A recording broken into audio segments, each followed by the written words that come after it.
ಇವತ್ತಿನ ವಿಡಿಯೋದ ಟಾಪಿಕ್ ಏನಪ್ಪಾ ಅಂದ್ರೆ ex party divorce under Hindu marriage act of 1955 or Hindu law. General reasons for any spouse ಅಥವಾ ಗಂಡ ಆಗಲಿ ಹೆಂಡತಿ ಆಗಲಿ ರೀಸನ್ಸ್ ಏನಪ್ಪಾ ಇರುತ್ತೆ to apply divorce. Mutual divorce ಅಲ್ಲ, ಇದು contested divorce. So reasons firstly adultery, cruelty, desertion, conversion, leprosy, ಅದೇ ರೀತಿ STD ಸೆಕ್ಷುಲಿ ಟ್ರಾನ್ಸ್ಮಿಟೆಡ್ ಡಿಸೀಸ್ ಅಥವಾ ಸನ್ಯಾಸತ್ವ. ಇಲ್ಲದೆ ಹೋದಲ್ಲಿ ಗಂಡ ಆಗಲಿ ಹೆಂಡತಿ ಆಗಲಿ 7 ವರ್ಷ ಆದರೂ ಸಹ ಅವರ ಒಂದು ನಾಪತ್ತೆ ಆಗಿರ್ತಾರೆ, ಅವರ ಒಂದು ಸುಳಿವಿರೋದಿಲ್ಲ. Whether they are alive or dead, ಈ ಯಾವುದೇ ಒಂದು ಇನ್ಫಾರ್ಮೇಶನ್ ನಿಮ್ಮ ಹತ್ರ ಇರೋದಿಲ್ಲ. ಇಂತಹ ಸಂದರ್ಭದಲ್ಲಿ ಈ ಗ್ರೌಂಡ್ಸ್ ಮುಖಾಂತರ ನೀವು ಡಿವೋರ್ಸ್ ಅನ್ನು ಹಾಕ್ಬೋದು. ಸೊ ಇವತ್ತು ಎಕ್ಸ್ ಪಾರ್ಟಿ ಡಿವೋರ್ಸ್. ಸೊ ಗಂಡ, ಫಾರ್ ಅನ್ ಎಕ್ಸಾಂಪಲ್, ಗಂಡ ಡಿವೋರ್ಸ್ ಅಪ್ಲೈ ಮಾಡಿರ್ತಾನೆ ಫ್ಯಾಮಿಲಿ ಕೋರ್ಟ್ನಲ್ಲಿ. ಹೆಂಡತಿಗೆ ಸಮನ್ಸ್ ಸರ್ವ್ ಆಗಿದ್ದು ಆ ಒಂದು ಕಂಪ್ಲೀಟ್ ಇನ್ಫಾರ್ಮೇಶನ್ ಸಿಕ್ಕಿದ್ದರೂ ಸಹ ಕೋರ್ಟ್ಗೆ ಬೆಲೆ ಕೊಡದೆ, ಅದೇ ರೀತಿ ಆ ಸಮನ್ಸ್ ಸಿಕ್ಕಿದ್ರೂ ಸಹ ಅವರು ಆ ಕೋರ್ಟ್ಗೆ ಅಟೆಂಡ್ ಆಗದೆ ಇರುವಂಥ ಸಂದರ್ಭದಲ್ಲಿ ಕೋರ್ಟು ಏನು ಮಾಡುತ್ತೆ, ಅದೇ ರೀತಿ ಆ ಒಂದು court order X party order ಆದರೆ ಹೇಗೆ ಚಾಲೆಂಜ್ ಮಾಡೋದು, ಇದರಿಂದ ಆಗುವಂಥ ಕಾನ್ಸಿಕ್ವೆನ್ಸಸ್ ಅಥವಾ ಪರಿಣಾಮಗಳನ್ನು ಈ ಎಲ್ಲವನ್ನು ನಾನು ನನ್ನ ಒಂದು ಈ PPT ಮುಖಾಂತರ ನಿಮಗೆ ಈಸಿ ಆಗಲಿ ಅಂತ ಕನ್ನಡದಲ್ಲೂ ಸಹ ಎಕ್ಸ್ಪ್ಲೈನ್ ಮಾಡಿ, ಅದೇ ರೀತಿ ಇಂಗ್ಲೀಷಲ್ಲೂ ಎಕ್ಸ್ಪ್ಲೈನ್ ಮಾಡ್ತೀನಿ. ಸೊ ಇವತ್ತಿನ ನನ್ನ topic completely based on ex party divorce. Hello all, welcome to LawGuard, ನಾನು ನಿಮ್ಮ advocate Kiran. So ex party divorce ಅಂದರೆ ಏನು, ಅದರ ಒಂದು ಬ್ರೀಫ್, ಅದೇ ರೀತಿ ಎಲ್ಲ ಕಾನ್ಸಿಕ್ವೆನ್ಸಸ್ ಅನ್ನ ನಾನು ನಿಮಗೆ ಎಕ್ಸ್ಪ್ಲೈನ್ ಮಾಡ್ತೀನಿ. Starting with ex party divorce in Hindu law ಅಥವಾ Hindu marriage act of 1955. Grounds for divorce: adultery, it is easily explainable and understandable. Illegal affair, cruelty, physical or mental harassment to wife or the husband. Desertion, not staying together. So everybody, husband or wife, they have their marital obligation to stay with the with spouse. So they have to respect that marriage obligation and stay together. If they willfully don't stay with each other, desertion, without any groundful reason, if they stay away from the spouse, so then it comes under desertion. So conversion, it is easily understandable, religion wise. Unsoundness of mind, if a spouse, let it be husband or wife, so ಗಂಡ ಅಥವಾ ಹೆಂಡತಿ ಅನ್ಸೌಂಡ್ಫುಲ್ of soundness of mind ಇದ್ದರೆ ಆ ಒಂದು ಕಾರಣಗಳಿಂದ ನೀವು divorce application ಹಾಕಬಹುದು. Incurable leprosy ಅಥವಾ ಕುಷ್ಠರೋಗ ಈ ಇದ್ದಾಗ ನೀವು ಆ ಒಂದು ಗ್ರೌಂಡ್ಸ್ ಮೇಲೆ ಡಿವೋರ್ಸ್ ಅಪ್ಲಿಕೇಶನ್ ಹಾಕ್ಬೋದು. Venereal disease, STD, so sexually transmitted disease ಇರುವಂಥದ್ದಿದ್ರೆ. ರಿನೌನ್ಸಿಯೇಷನ್ ಆಫ್ ದ ವರ್ಡ್, ಸನ್ಯಾಸತ್ವ, ಗಂಡ ಆಗಲಿ ಹೆಂಡತಿ ಆಗಲಿ ಸನ್ಯಾಸತ್ವವನ್ನು ತಗೊಂಡಾಗ ಆ ಒಂದು ಗ್ರೌಂಡ್ಸ್ ಮೇಲೆ ನೀವು ಅಪ್ಲೈ ಮಾಡ್ಬೋದು ಡಿವೋರ್ಸ್ಗೆ. Presumption of the death, more than 7 years ಆದರೂ ಅವರ ಸುಳಿವು ಪತ್ತೆ ಇಲ್ಲದೇ ಇದ್ದಾಗ ನೀವು ಆ ಒಂದು ಗ್ರೌಂಡ್ಸ್ ಅನ್ನ ಯೂಸ್ ಮಾಡಿಕೊಂಡು, ಮೋರ್ ದೆನ್ 7 years ಆಯಿತು, ಅವರು ಎಲ್ಲಿದ್ದಾರೆ ಗೊತ್ತಿಲ್ಲ, ಇದಕ್ಕೆ ನೀವು ಸಮಂಜಸವಾದ ಡಾಕ್ಯುಮೆಂಟ್ಸ್ ಅನ್ನ ನೀವು ಕೋರ್ಟ್ಗೆ ಕೊಟ್ಟು ನೀವು ಆ ಒಂದು ಡಿವೋರ್ಸ್ ಅನ್ನ ಪಡ್ಕೋಬಹುದು. So introduction: ex party divorce refers to a situation where a court grants a divorce decree in favor of one spouse because the other spouse does not appear or participate in the proceedings. So even though having a valid reason, even though having sent valid summons to the opposite spouse. Example, ನಾನು ಈಗಾಗಲೇ ಹೇಳಿದ ಹಾಗೆ ಗಂಡ divorce application ಹಾಕಿ ಆ ಹೆಂಡತಿಗೆ summons ಅನ್ನ ಕಳಿಸಿದ್ರು ಸಹ ಆ ಸಮನ್ಸ್ ಅನ್ನ ಅವರು ಪಡ್ಕೊಂಡು ಅವರು ಕೋರ್ಟ್ಗೆ ಬರದೇ ಇರುವಂತಹ ಸಂದರ್ಭದಲ್ಲಿ ಕೋರ್ಟ್ ಮೊದಲನೇ ಡೇಟ್ಗೆ ಎಕ್ಸ್ ಪಾರ್ಟಿ ಮಾಡುತ್ತೆ ಅಂದರೆ ಅದನ್ನು ಮಾಡೋದಿಲ್ಲ. So it will give ample amount of time. For an example, 3 ಸರ್ತಿ ಅದು ಸಮನ್ಸ್ ಕೊಡುತ್ತೆ.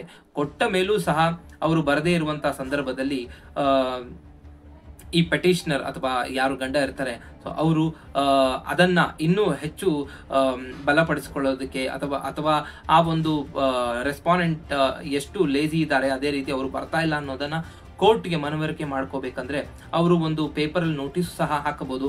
ಆ ನೋಟಿಸಲ್ಲಿ ಕ್ಲಿಯರ್ ಆಗಿ ಎವ್ರಿಥಿಂಗ್ ಮೆನ್ಷನ್ ಮಾಡಿರಬೇಕು. ಅವರ ಅಡ್ರೆಸ್ ಆಗಲಿ, ಅವರು ರೆಸ್ಪಾಂಡೆಂಟ್ ಆಗಲಿ, ಅವರ ಅಡ್ರೆಸ್ ಹಾಕಿ ಎಲ್ಲವನ್ನು ಮೆನ್ಷನ್ ಮಾಡಿ. ಆದರೂ ಸಹ ಅವರು ಬರದೇ ಇರುವಂತಹ ಸಂದರ್ಭದಲ್ಲಿ ಕೋರ್ಟ್ ಇದನ್ನ ಪರಿಗಣನೆಗೆ ತಗೊಂಡು ಎಕ್ಸ್ ಪಾರ್ಟಿ ಡಿವೋರ್ಸ್ ಅನ್ನ ಕೊಡುವಂಥದ್ದು.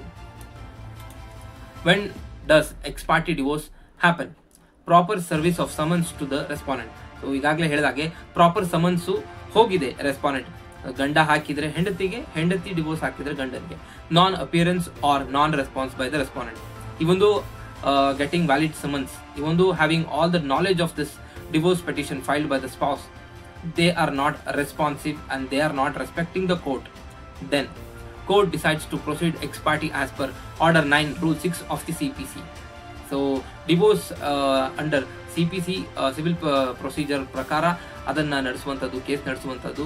ಸೊ ಅದರಲ್ಲಿ order 9 rule 6 of CPC X party in favour of petitioner. ಗಂಡ ಹಾಕಿದ್ರೆ ಗಂಡನ್ ಫೇವರು, ಹೆಂಡತಿ ಹಾಕಿದ್ರೆ ಹೆಂಡತಿ ಫೇವರು. ಯಾರು ಪೆಟಿಷನರ್ ಇರ್ತಾರೆ ಅವರ ಒಂದು ಫೇವರ್ ಆಗಿ ಆ ಒಂದು ಜಡ್ಜ್ಮೆಂಟು ಕೊಡುವಂಥದ್ದು. That is called X party in simple. Legal basis for X party divorce. Hindu marriage act 1955 governs grounds for divorce. So ನಾನು ಈಗಾಗಲೇ ಎಕ್ಸ್ಪ್ಲೈನ್ ಮಾಡಿದ ಹಾಗೆ ಆ ಒಂದು ಗ್ರೌಂಡ್ಸ್ ಯಾವ್ದು ನಾನು ಎಕ್ಸ್ಪ್ಲೈನ್ ಮಾಡಿದೆ, ಆ ಗ್ರೌಂಡ್ಸ್ ಅಲ್ಲಿ ಯಾವುದಾದ್ರೂ ಒಂದು ಗ್ರೌಂಡ್ಸ್ ನಿಮ್ಮ ಬಳಿ ಇದ್ದು ನೀವು ಆ ಒಂದು ಗ್ರೌಂಡ್ಸ್ ಹಾಕಿ ಆ ಸಮನ್ಸು ಕ್ಲಿಯರ್ ಆಗಿ ತಲುಪಿದ್ದು ರೆಸ್ಪಾಂಡೆಂಟ್ಗೆ, ಅವರು ಯಾವುದೇ ಒಂದು ರೆಸ್ಪಾಂಡ್ ಮಾಡದೆ ಅಥವಾ ಕೋರ್ಟ್ಗೆ ಬರದೇ ಇದ್ದಂತಹ ಸಂದರ್ಭದಲ್ಲಿ ನೀವು ಡಿವೋರ್ಸ್ ಅನ್ನು ತಗೋಬಹುದು. X party divorce. Order 9 rule 6 of the CPC allows X party proceeding in case of non appearance by the respondent. So ಯಾವುದೇ ಒಂದು ಕೇಸಲ್ಲಿ ಎರಡೂ ಪಾರ್ಟಿಗೆ ಏಕಪಕ್ಷವಾಗಿ ಯಾವತ್ತು ಕೋರ್ಟ್ ಆರ್ಡರ್ ಕೊಡಲ್ಲ. ಎರಡೂ ಪಾರ್ಟಿಗೆ ಪ್ರಾಪರ್ ಟೈಮ್ ಅನ್ನು ಕೊಡುತ್ತೆ, ಪ್ರಾಪರ್ ಆಪರ್ಚುನಿಟಿಯನ್ನು ಕೊಡುತ್ತೆ. ಕೊಟ್ಟ ನಂತರವೂ ಸಹ ರೆಸ್ಪಾಂಡೆಂಟ್ ಆ ಒಂದು ಕೋರ್ಟ್ ಸಮನ್ಸ್ಗೆ ಅಥವಾ ಕೋರ್ಟ್ ಕಾಲಾವಕಾಶ ಕೊಟ್ಟರು ಅದಕ್ಕೆ ಮರ್ಯಾದೆ ಕೊಡದೆ ಬರದೇ ಅಂತ ಇದ್ದಂತಹ ಸಂದರ್ಭದಲ್ಲಿ ಎಕ್ಸ್ ಪಾರ್ಟಿ ಜಡ್ಜ್ಮೆಂಟ್ ಅನ್ನ ಪ್ರೊನೌನ್ಸ್ ಮಾಡುವಂಥದ್ದು.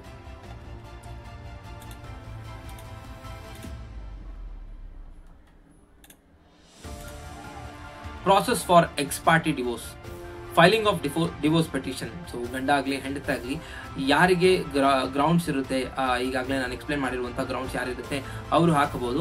Filing of divorce petition, issuance of summons to the respondent to the rightful address. So respondent ಯಾವ address, for an example 2-3 address ಇರುತ್ತೆ. ಅವ್ರ ತಾಯಿ ಮನೇಲಿ ಇರ್ಬೋದು ಅಥವಾ ಅವರ ರಿಲೇಟಿವ್ ಅಣ್ಣ ತಮ್ಮ ಈ ಯಾರಾದ್ರೂ ಮನೇಲಿದ್ರು ಆ ಒಂದು ಅಡ್ರೆಸ್ಗೆ ಸಹ ಸಮನ್ಸ್ ಅನ್ನ ಕಳಿಸಿದ್ದು ಎಲ್ಲರಿಗೂ ಎಲ್ಲ ಸಮನ್ಸು ಪ್ರಾಪರ್ ಆಗಿ ಸರ್ವ್ ಆಗಿದ್ದು.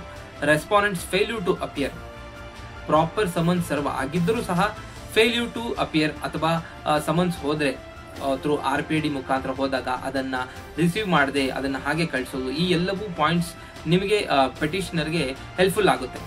Petitioner represents evidence. So petitioner ಆ ಒಂದು ಅವರು ಹಾಕಿರುವಂತಹ ಗ್ರೌಂಡ್ಸ್ಗೆ ಅವರ ಬಳಿ ಇರುವಂತಹ ಡಾಕ್ಯುಮೆಂಟರಿ ಎವಿಡೆನ್ಸ್ ಅನ್ನ ಕೋರ್ಟ್ಗೆ ತಂದು ಕೊಟ್ಟ ಮೇಲೆ court grants ex party divorce based on the merits. So ಅದನ್ನ ಪರಿಗಣನೆಗೆ ತಗೊಂಡು ample amount of time also it will give to the respondent. ಈ ಒಂದು after giving ample amount of time or chances or opportunity whatever we call as per court, even then if the respondent fails to turn up to court or on that particular date where the case will be called on, so then court will decide to give ex parte judgment in favor of petitioner. Challenging an ex parte divorce degree. So ಈ ex party degree ಆಗಿರುತ್ತೆ. So ಇನ್ನು 30 ದಿನ time ಇರುತ್ತೆ. So ಇವರು starting ಬೇಕಂತ ಅವರು court ಸಮಯ ಕೊಟ್ಟರೂ ಸಹ ಬರದೇ ಹೋದಂಥ ಸಂದರ್ಭದಲ್ಲಿ ಹೆಂಡತಿ ಆಗಲಿ ಗಂಡ ಆಗಲಿ, ಆದರೆ ಎಕ್ಸ್ ಪಾರ್ಟಿ ಆರ್ಡರ್ ಆದಮೇಲೆ ಅವ್ರಿಗೆ ಗೊತ್ತಾಗಿರುತ್ತೆ. ಸೊ ಎಕ್ಸ್ ಪಾರ್ಟಿ ಆರ್ಡರ್ ಆಗಿದೆ, ಸೊ ಡಿವೋರ್ಸ್ ಗ್ರಾಂಟ್ ಆಗಿದೆ. ಸೊ ವಿತಿನ್ 30 ಡೇಸ್ ಆ ಒಂದು ಎಕ್ಸ್ ಪಾರ್ಟಿ ಡಿವೋರ್ಸ್ ಗ್ರಾಂಟ್ ಆಗಿರೋದನ್ನ ಚಾಲೆಂಜ್ ಮಾಡ್ಬೋದು. ರೀಸನ್ಸ್ ಏನಪ್ಪಾ ಅಂದ್ರೆ ಅವರು ಹೆಲ್ತ್ ಇಶ್ಯೂ ಹೇಳ್ಬೋದು, ಆ ಒಂದು ಪರ್ಟಿಕ್ಯುಲರ್ ಸಮನ್ಸ್ ಬಂದಾಗ ಅವರು ಮನೆ ಹತ್ರ ಇರಲಿಲ್ಲ, ಯಾವುದಾದ್ರೂ ಇಂತಹ reasons where court can accept. So ಅಂತಹ ರೀಸನ್ಸ್ ಅನ್ನ ಅವರು ಹೇಳಿ ಆ ಒಂದು ಆರ್ಡರ್ ಅನ್ನ ತಿರ್ಗಾ ಸೆಟ್ ಅಸೈಡ್ ಮಾಡ್ಕೋಬಹುದು. Application under order 9 rule 13 of the CPC grounds non service of summons, illness, fraud or misrepresentation. Time limit 30 days from knowledge of the decree. So decree ಆಗಿ 30 days ಒಳಗೆ ಅವರಿಗೆ ನಾಲೆಜ್ ಇದ್ದೇ ಇರುತ್ತೆ ಈ ಒಂದು ಆರ್ಡರ್ ಆಗಿದೆ ಅಂತ. ಸೊ ಇಂತಹ ರೀಸನ್ಸ್, ಸೊ ಮೋಸ್ಟ್ಲಿ ಅವರು ಹೆಲ್ತ್ ರೀಸನ್ಸ್ ಕೊಡ್ತಾರೆ. ಎಷ್ಟೋ ಕೇಸಸ್ಗಳಲ್ಲಿ ಹೆಲ್ತ್ ರೀಸನ್ಸ್ ಅನ್ನ ಕೊಟ್ಟು ಅವರು ಆ ಒಂದು ಆರ್ಡರ್ ಅನ್ನ ಸೆಟ್ ಅಸೈಡ್ ಮಾಡಿ ತಿರ್ಗಾ ಆ ಒಂದು ಕೇಸನ್ನ ಕಂಟೆಸ್ಟ್ ಮಾಡ್ತೀನಿ ಅಂತ ಹೇಳುವಂತ ಸಂದರ್ಭಗಳೇ ಜಾಸ್ತಿ. Appeal under section 96 sub class 2 of the CPC. So ಒಂದು ವೇಳೆ ಆ 30 days ಆದಮೇಲೆ ಅವರು ಬಂದು 30 days ಟೈಮ್ ಪೀರಿಯಡ್ ಒಳಗಡೆ ಬಂದ್ರೆ ಅವರು ಸೆಟ್ ಅಸೈಡ್ ಮಾಡ್ಕೋಬಹುದು. 30 days ಆದ್ಮೇಲೂ ಅವ್ರಿಗೆ ಬರಕ್ಕಾಗ್ಲಿ ಅಂದ್ರೆ ಸೊ ಅವರು ಅಪೀಲ್ಗೆ ಹೋಗುವಂಥದ್ದು under section 96 sub class 2 of CPC ಅಪೀಲ್ಗೆ ಹೋಗುವಂಥದ್ದು. ಅಲ್ಲೂ ಸಹ ಅವರು ರೀಸನ್ಸ್ ಅನ್ನ ಕೊಡಬೇಕು. ಆ ಒಂದು ರೀಸನ್ಸ್ ಕೋರ್ಟ್ ಒಪ್ಪಿಕೊಂಡ್ರೆ, ಅದೇ ರೀತಿ ಕೋರ್ಟ್ ಒಪ್ಕೊಂಡ್ರೆ ಮಾತ್ರನೇ ಆ ಒಂದು ಆರ್ಡರ್ ಅನ್ನ ಸೆಟ್ ಅಸೈಡ್ ಮಾಡ್ಕೊಳ್ಳುವಂಥದ್ದು. Grounds for setting aside an ex party decree, improper or service of summons, medical or personal emergency. So ಇಂತಹ reasons, fraud or misrepresentation by the petitioner, procedural error by the court. So usually medical ರೀಸನ್ಸೇ ಹಾಕೋದು, ಯಾಕಂದರೆ ನಾವು ಸುಮಾರು ಕೇಸಸ್ಗಳನ್ನು ನೋಡಿರ್ತೀವಿ. After ex party order ಆದಮೇಲೆ health issue ಅಂತ ಹೇಳಿಕೊಂಡು ಅವರು ಕೆಲವೊಂದಷ್ಟು ಸರ್ಟಿಫಿಕೇಟ್ಸನ್ನು ಹಾಕಿ ಕೋರ್ಟ್ಗೆ ಅದನ್ನು ಮನವರಿಕೆ ಮಾಡಿ ಸೆಟೈಸೈಡ್ ಮಾಡಿಸ್ಕೊಳ್ಳುವಂಥದ್ದು. Consequences of ex party divorce for both, so petitioner and respondent. ಈ ಎಕ್ಸ್ ಪಾರ್ಟಿ ಡಿವೋರ್ಸ್ ಆದಮೇಲೆ ಕಾನ್ಸಿಕ್ವೆನ್ಸಸ್, ಅದರ ಪರಿಣಾಮಗಳು. For the petitioner, divorce decree is enforceable but can be challenged. So ಈ ಒಂದು ಟೈಮ್ ಲಿಮಿಟ್, ಈ ಲಿಮಿಟೇಷನ್ ಪೀರಿಯಡ್ ಒಳಗೆ ಅವ್ರೇನಾದರೂ challenge ಮಾಡಿದರೆ ಆ ಒಂದು ಆರ್ಡರ್ ಸೆಟ್ ಅಸೈಡ್ ಆಗುತ್ತೆ. ಅವರು ಆ ಒಂದು ಟೈಮ್ವರೆಗೂ ಬಂದಿಲ್ಲ, ಸೊ ಒಂದು 6 ತಿಂಗಳು 1 ವರ್ಷ ಆಯ್ತಂದ್ರೆ ಸೊ ಅದನ್ನು ಅವರು ಚಾಲೆಂಜ್ ಮಾಡೋದು ಬಹಳ ಬಹಳ ಕಷ್ಟ. ಯಾಕಂದರೆ ಅವರು ಆ ಒಂದು ರೀಸನ್ಸ್ನ ಕೋರ್ಟಿಗೆ ಹೇಳಿ ಕೋರ್ಟ್ ಅದನ್ನು ಒಪ್ಕೊಳ್ಳೋದು ಔಟ್ ಆಫ್ 100 99% ಚಾನ್ಸಸ್ ಇರೋದಿಲ್ಲ. ಯಾಕಂದರೆ ಕೋರ್ಟು ಸುಮಾರು ಸಮಯ ಕೊಟ್ಟ ನಂತರನೇ ಎಕ್ಸ್ ಪಾರ್ಟಿ ಮಾಡೋದು.